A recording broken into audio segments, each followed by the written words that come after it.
partners in the media are able to communicate to those watching exactly what to expect. Our top line message is this: if you are driving through downtown, stay on the freeway and take the route around. If you need to come through downtown, our Department of Transportation General Manager will walk us through the best routes. As you plan, visit emergency.lacity.gov for updates. In addition to encouraging Angelenos to take important precautions, we are also hoping for downtown businesses to join us and lean in on work-from-home policies to help alleviate traffic. I know we've spent this time trying to encourage people to come back downtown, back into their offices, but while we are going through this crisis, we would like for employers who can have their staff work remotely to do so. Like I said earlier, this is an emergency. During the 1994 Northridge earthquake, Caltrans worked 24/7 to complete emergency repairs to the freeways, and this structural damage calls for the same level of urgency and effort. We will continue to provide updates as they come, and I encourage Angelenos to stay informed. So our strategy is three-pronged. Number one, ensuring that there is a plan for Angelenos who commute or live by this incident. Number two, working to get the 10 freeway up and running again as fast as possible. Number three, providing as much information as possible to ensure that our communities and commuters are well informed every step of the way. On Saturday, I directed all city departments to immediately plan for how to address increased traffic due to this closure to best mitigate the impact on Angelenos, and we will continue to urgently coordinate with our state partners to resolve this issue for not only the millions who use the freeways, but also to those who live and work in the surrounding areas. We are presenting today the first iteration, and as you can see behind me, we are closely watching the impact, and we will make adjustments as needed to ease the flow of traffic to the best of our ability. I want to assure Angelenos that we are working night and day to make the repairs necessary to restore the freeway.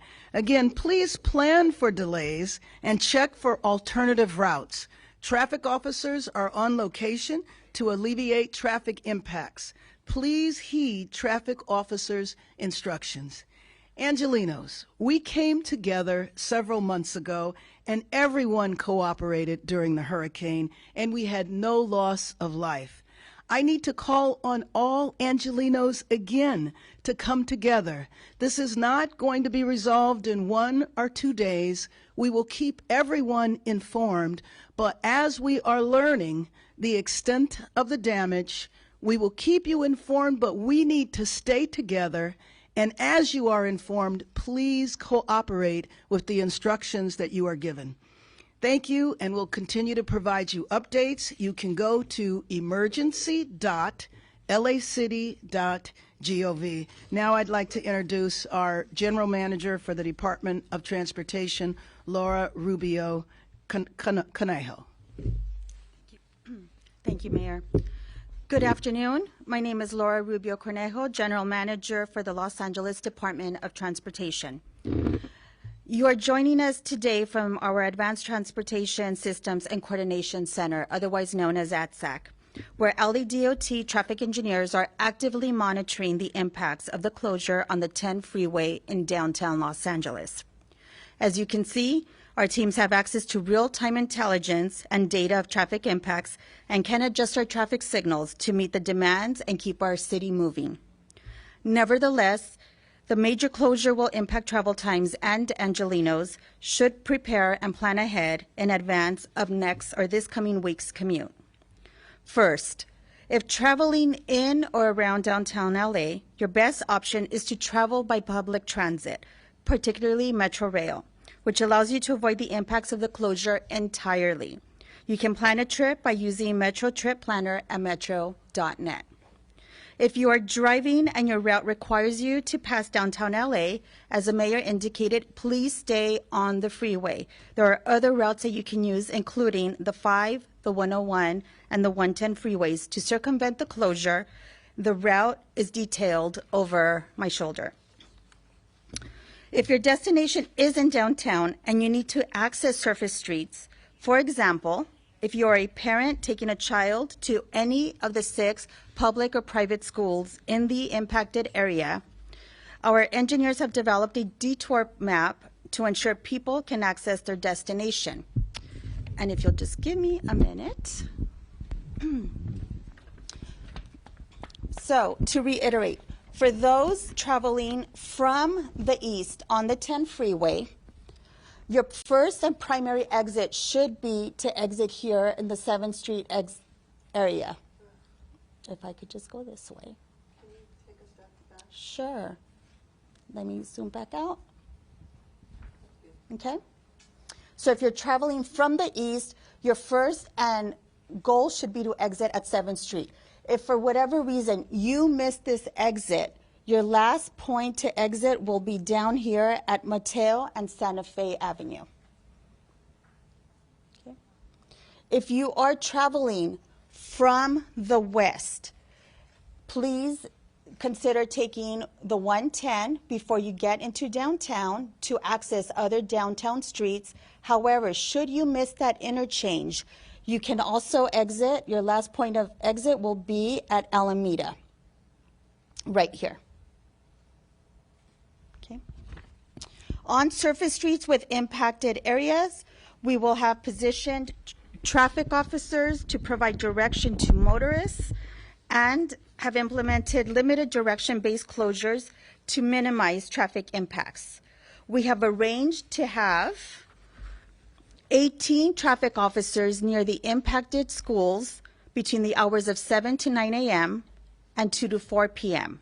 In addition to those 18 traffic officers, we will have an additional 10 traffic officers throughout the immediate impacted area, and we are able to bring in additional resources as needed. LAPD will also be providing us with additional support in the event that it is needed.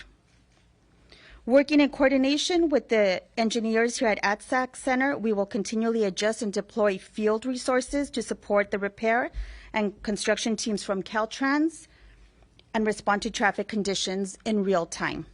This effort relies upon the cooperation of all Angelenos. I repeat, if you can take the train, please do so. As the mayor indicated, if you are able to work remotely, please do so as well. But if you do need to drive, please plan ahead. Know your route, avoid the impacted area if possible, drive safely, and be mindful of those around you, traffic officers, other motorists, pedestrians, and cyclists. Thank you. At this point, I would like to introduce Secretary of Transportation, Toks Omishakin. Thank you, our General Manager. Again, Toks Omishakin, California's Transportation Secretary. As has been stated already, this briefing is particularly about traffic and the detours that we think we're going to be expecting and that we're planning throughout the region, throughout the city. But I think before I get into a little bit of the detail, and you'll hear some more from our Caltrans team as well, before I get into some of the details of that detour, as the General Manager just explained, I want to say that this challenge on the I-10 is the #1 priority for the governor. If you were at the briefing earlier, he's asked for a 24/7 operation from all state agencies involved in any kind of way, from CAL FIRE to Caltrans to CHP. It's an all-hands-on-deck approach. That's the expectation from the governor, and he's committed to that with the mayor as well. So just to be clear on that. And before I share just a little bit more about traffic, let me just say a little bit about, again, how we got to this point this evening. And some of this detail you know a little bit already. Again, due to the November 11th early morning fire that caused damage to the freeway columns and bridge deck on the Interstate 10, just south of downtown Los Angeles, the freeway remains fully closed between Alameda Street and the East LA interchange. The goal is to open as quickly as possible and safely as possible this freeway. Our structural engineers need to assess the integrity of the bridge columns and also assess fully the deck underneath the bridge. The area needs to remain safe for all of our workers who are going to be present as well. Caltrans has secured a $3 million emergency contract to bring in a contractor to test and clear hazardous material, handle freeway and road closures, and conduct possible restoration of the structure. Again, a lot of the details around this restoration is still yet to be determined. The contractor took samples overnight on Saturday and into Sunday morning and sent them to the testing lab this morning. Once we get clearance that the area is fully safe, our structural engineers will get full admittance into the site, and we'll be able to work with power lifts to conduct sound tests on those damaged columns and, again, the underside of the deck of the bridge. As has been noted already, Caltrans is urging everyone, and in partnership with the city, to avoid this area if they can. Use alternate routes. That is I-5, the I-10, and State Route 60. We're also encouraging people to use public transit, carpool, or even possibly telework. We're coordinating all these efforts with LA Metro, Metro Link, and LA DOT as they look to expand transit service throughout the area. We want to do this safely and let our engineers do their work and make their assessments so that repairs can get on the way as quickly as possible. Now to the specifics on the detour, again, similar to what the general manager just mentioned. Motorists on northbound I-5 and State Route 60 should continue to northbound US 101 and then south on I-10 to return westbound on I-10. All this information, by the way, you will be able to get online. The mayor noted several websites or social media that you can visit to get this specific information. But before you travel, please make sure you pay attention to that and get that information. Motorists westbound on I-10 will take the northbound to US 101 to southbound on I-10 to return to westbound I-10. And motorists on eastbound on I-10 should take the northbound I-110 to southbound US 101 to continue eastbound on I-10 and on the eastbound State Route 60 and southbound on I-5.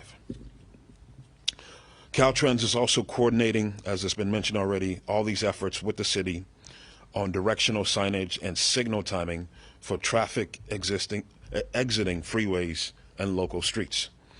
Again, we appreciate everyone's patience as we look to address this situation.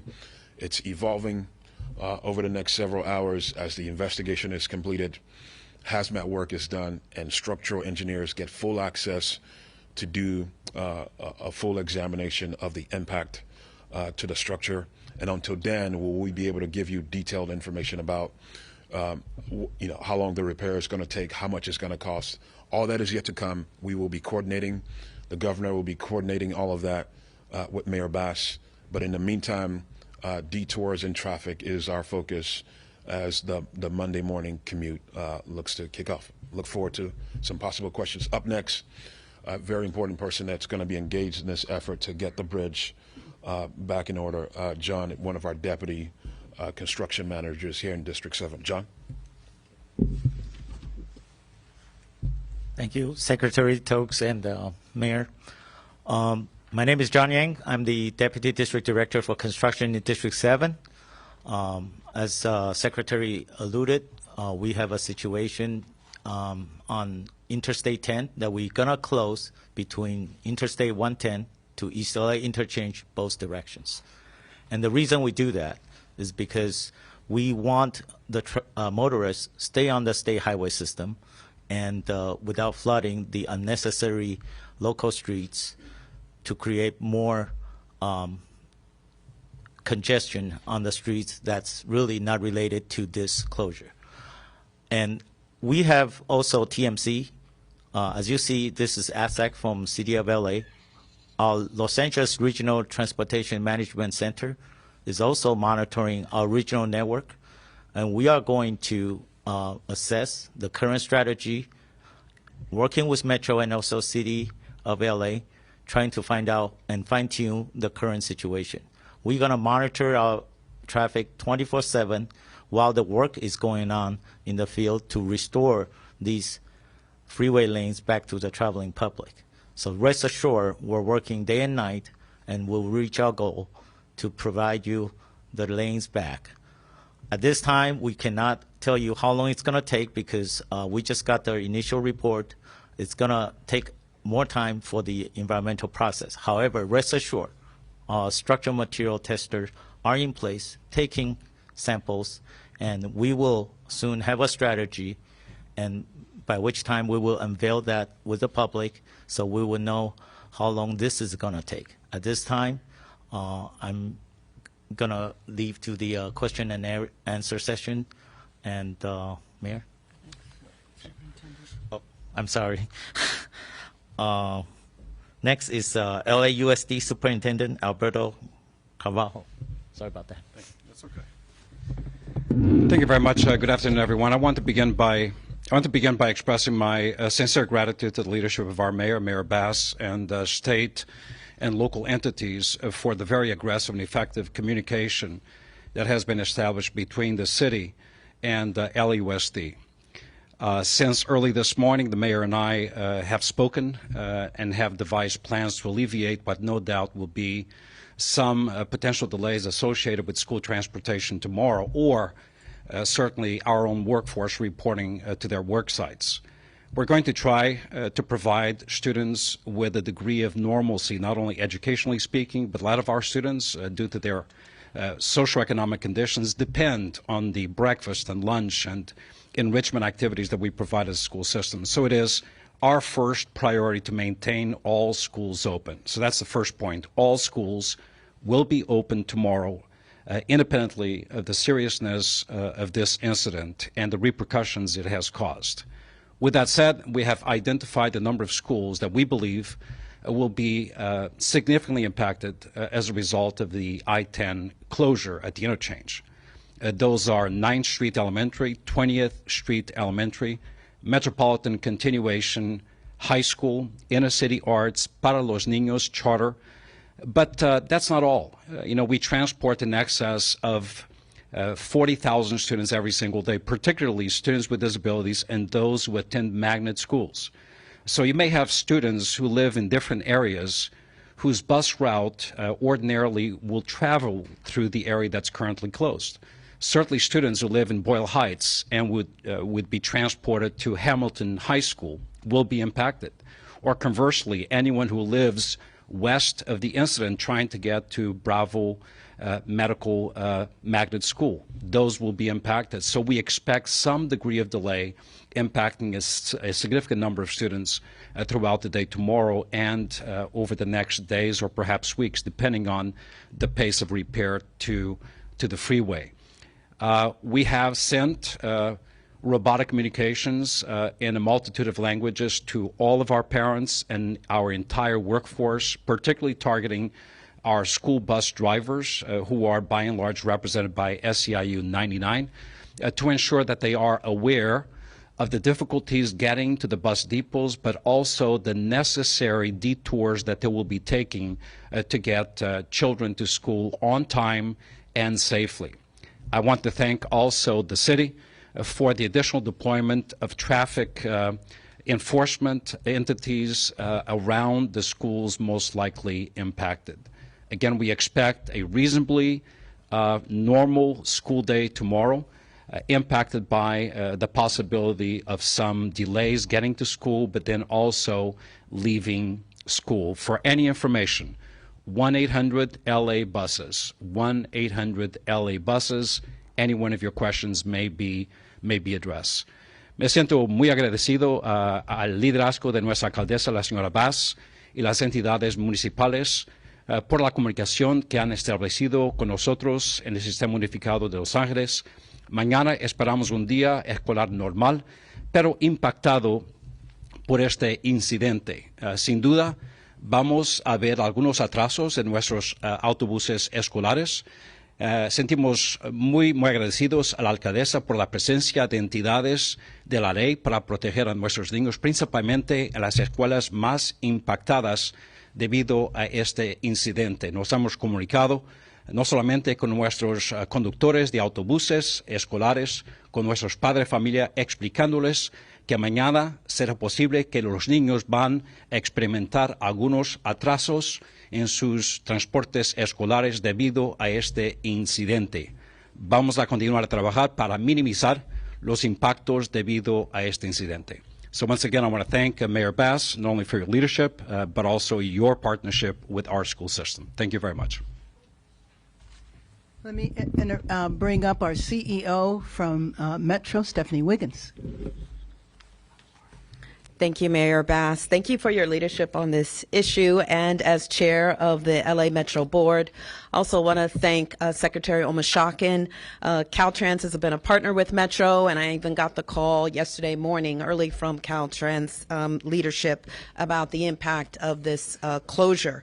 There are 3 points I want to make in sharing Metro's perspective and getting information out to the community about how they can avoid the closure.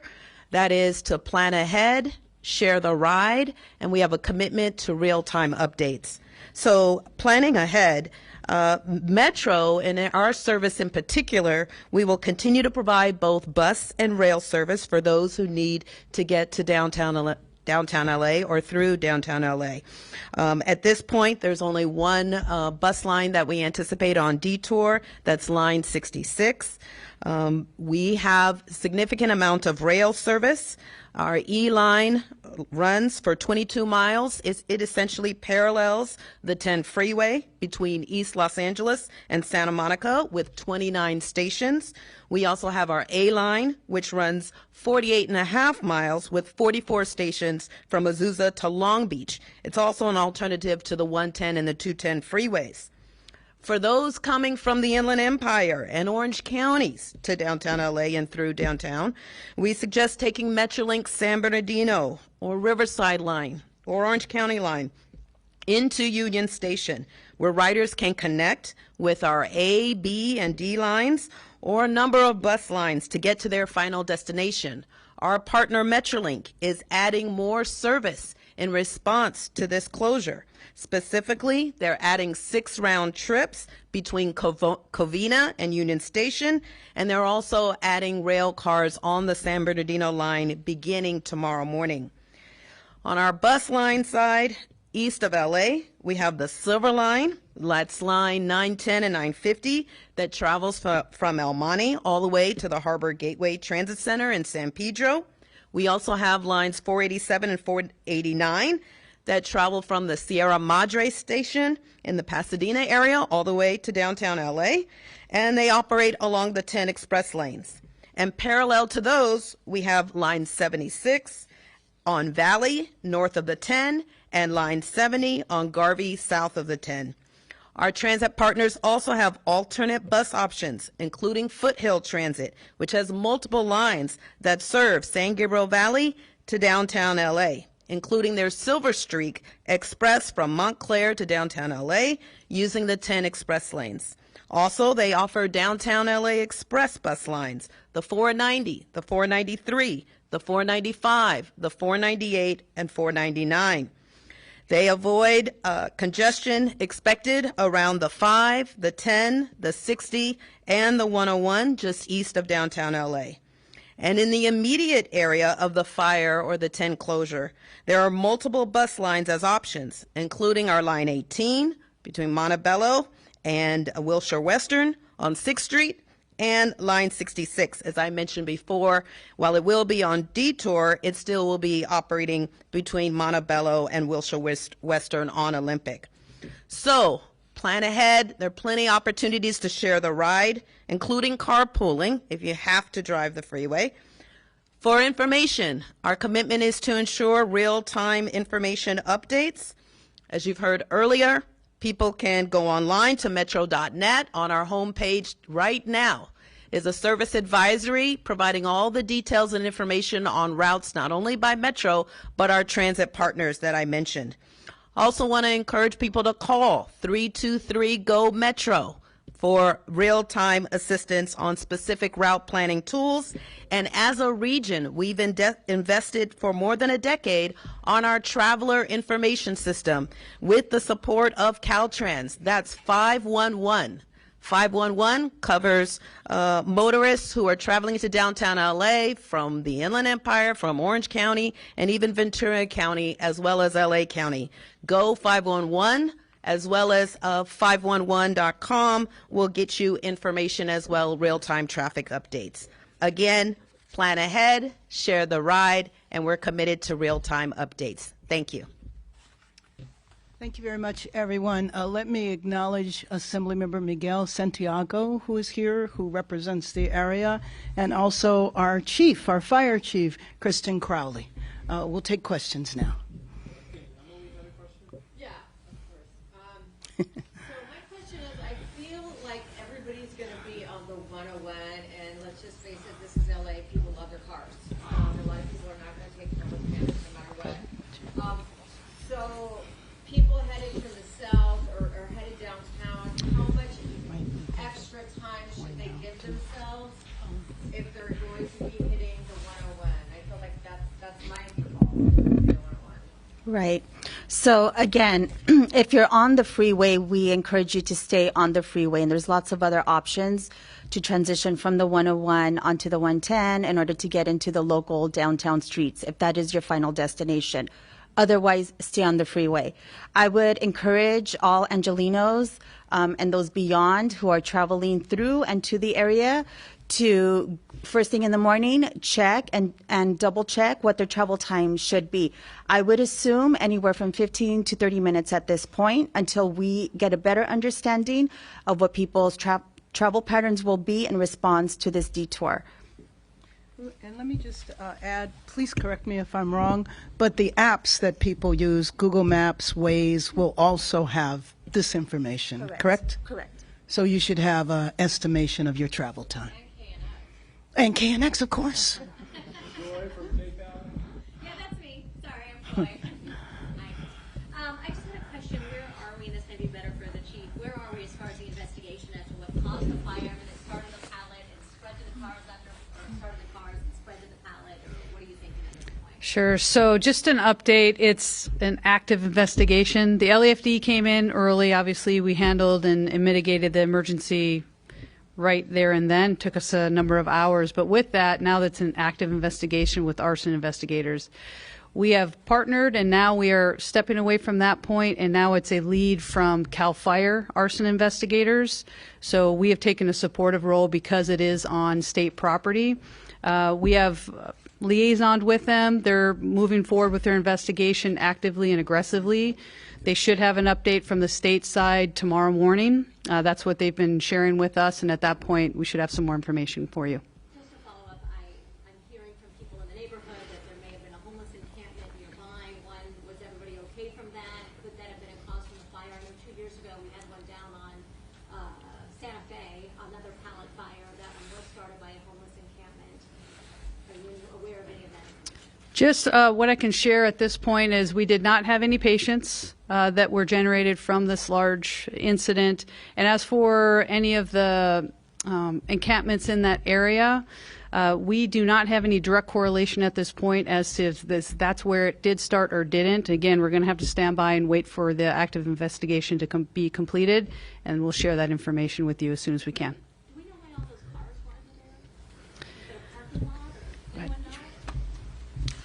Look, to your first question about timing to figure out the next steps here. Thank you, Mayor.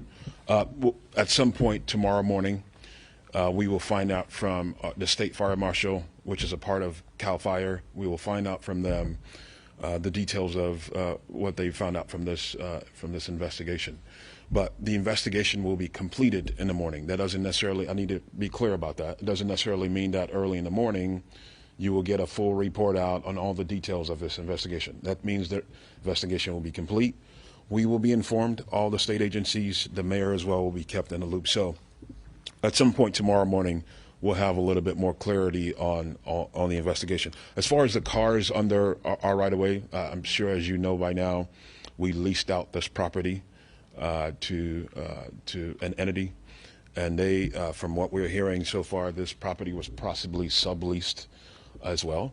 So whose vehicles are those actually, who they belong to? We still don't know that information. It's possibly the person that the entity that we leased it to, or some of the sublease tenants that were on site. But we don't have that information yet. We will provide a full report on actions related to that right away as soon as that becomes available. Yeah, thank you. Let me just say also, you referenced the encampment. Right now, we believe there were about 16 people, unhoused people that were there, and we have housed everybody. 16 that were living directly under the freeway? Well, nearby, because it was really across the street. And again, let me just reiterate what our chief said, which is right now there's no correlation between the unhoused individuals and the fire. They're okay. Yes, they're fine. Any other final questions? Let me just say that we do plan to have an additional press conference in the morning to keep you updated on routes. And again, I would just appeal to Angelenos. This is going to be a minute. It's not going to be a day or so. And we need to stick together to be as informed as possible and then to cooperate. We know that about 300,000 people drive through that route on those freeways every day. So that's why it's going to take massive cooperation for us to get through this. But we can. Thank you. Actually, I have one more question. Is this the busiest intersection or not? I don't think so. This isn't. Yeah. Freeway stretches in LA, or does it seem? Yeah, and I'm not sure if LADOT can add a little bit to this, but this segments of the 110 throughout California, as you know, this is an east-west corridor. This goes all the way out east. But some sections of the I-10 corridor in California have been ranked in the top 10 in the entire country as far as busiest freeways in America. So this is a very busy route. As the mayor's noted, the governor mentioned early on today, 300,000 vehicles. This is undoubtedly one of the busiest freeways in California as well, because it hits that top 10 radar for the nation. In this interchange in particular, this section, you don't know where. We don't have the specifics. Okay, you want to add something to that? Yeah. Sure. So this is one of the busiest, as the secretary has indicated. It connects Angelenos coming from the east to the west and vice versa. The East Los Angeles interchange is a critical interchange for those coming from the east, and similarly from the west connecting into downtown. While we don't know where it ranks in terms of kind of statewide or nationwide, it is critical to the health of the city and movement of the city. So we really ask that Angelenos be mindful, plan ahead, take transit if you're able to, and double check your travel times, and just be patient. Be patient and be kind when you're on the road. Thank you so much. And Laura's available for Spanish both sides as well. Thank you, everyone. Thank you, guys. Thank you. Sure.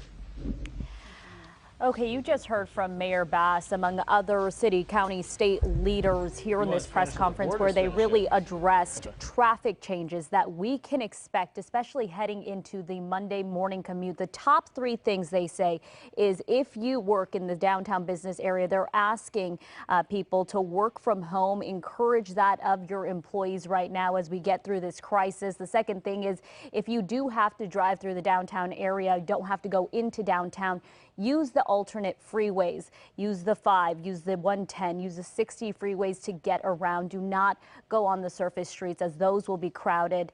And the last thing they said is try to use public transit as much as possible, like the metro. That will get you there probably the quickest possible. They say anticipate delays come tomorrow morning, anywhere from 15 to 30 minutes.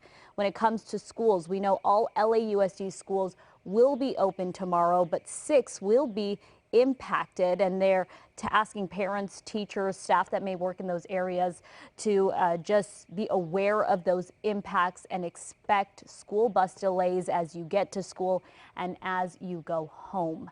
Of course, we will have much more on this on Channel 2 at 5 p.m.